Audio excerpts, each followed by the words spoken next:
विद्यार्थी मित्रांनो, आपण मागील व्हिडिओमध्ये इंटिग्रेशनचे एक्झाम्पल पाहिलेले आहात.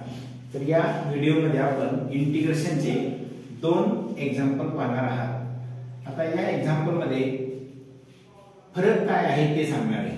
आपल्याला इंटिग्रेशनमध्ये 2 प्रकारचे एक्झाम्पल मिळतात. एक एक्स मध्ये एक्झाम्पल असताना आणि दुसरं ट्रिगोनोमेट्रिक मध्ये असताना. म्हणजे साइन, कॉस, टॅन, सेक, कोसेक, कॉट असे 6 रेशो आहेत. या 6 रेशोचं ट्रिगोनोमेट्रिकचं एक्झाम्पल वेगळ्या पद्धतीने सॉल्व्ह करतात आणि एक्स असलेले एक्झाम्पल वेगळ्या पद्धतीने सॉल्व्ह करतात. असे 2 रूट वेगळे.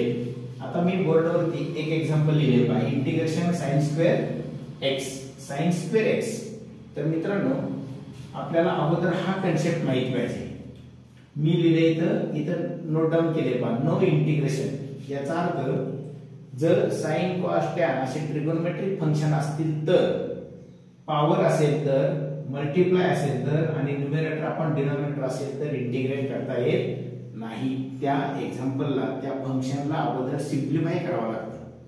समजा सपोज इंटिग्रेशन एक्स स्क्वेअर चे इंटिग्रेशन आपण ओरली सांगतो x³ पॉवर मध्ये 1 ने वाढवतात आणि डिवाइड बाय 3. पण जर इंटिग्रेशन साइन स्क्वेअर असेल तर याचे इंटिग्रेशन असं सांगत नाही, sin³ हे इंटिग्रेशन रॉंग असतं. ट्रिगोनोमेट्रिकला तुम्हाला सिम्प्लिफाय करावं लागतं. सिम्प्लिफाय केल्यानंतर याचे इंटिग्रेशन काढता येतं. पाहू आपण sin² x as it is. sin² x, sin ची पॉवर जर हा 2 नसेल, हा 2 जर नसेल तर sin x चे इंटिग्रेशन. तर आपण पाहिलं sin चा स्क्वेअर आहे. अगोदर तुम्हाला sin चा स्क्वेअर सॉल्व्ह करावा लागतो, सिम्प्लिफाय करावा लागतो. याची कंडिशन सांगतो. प्रॉब्लेम काय आहे बघा. जर sin, cos, tan असतील तर याची पॉवर असेल तर इंटिग्रेट करता येत नाही. अँगलला मल्टिप्लाय कोणताही नंबर असेल तर इंटिग्रेट करता येतो.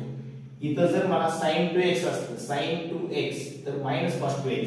पण इथं sin चा स्क्वेअर आहे, मग तो स्क्वेअर मला नको आहे.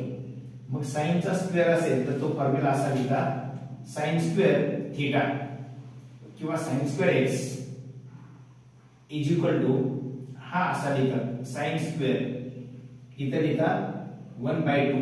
चालेल का? हा फॉर्म्युला पुन्हा एकदा पहा. Dot dot dot sin² is equal to 1/2 1 - cos. Correct का? इथं जो अँगल आहे, समजा हा x अँगल असेल तर याच्या डबल अँगल इथे लिहितात 2x. आणि मग sin² x ची व्हॅल्यू पुट करायची. sin² x काढून टाका. हा 1/2 1 - cos2x into dx आणि मग 1 dx इंटिग्रेशन x आणि cos2x चं sin2x upon 2 आणि हे फायनल आन्सर आहे. ओके. जर इथे अँगल 2x असता 2x तर त्याच्या डबल इकडे होतो 4x.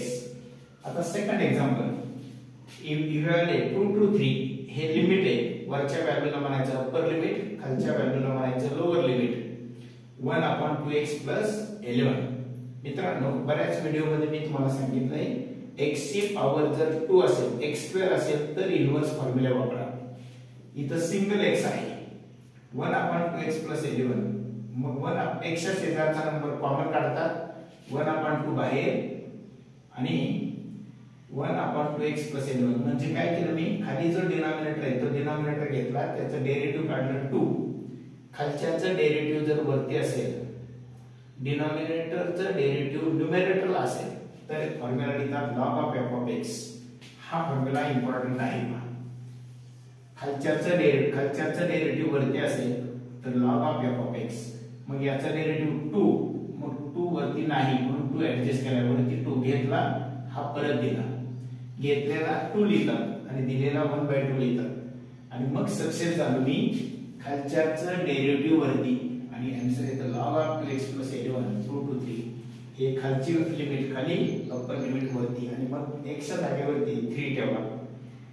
x च्या जागेवरती 3 ठेवा. 2 × 3 6 + 11 आणि 2 × 2 4 + 11 झालं 17 आणि 15. log 17 - log 15. Use formula log a - log b log a upon b. जर सबट्रॅक्शन असेल तर log a upon b लिहितात आणि आन्सर 1/2 log of 17/15. अशा पद्धतीने एक्झाम्पल्स आपण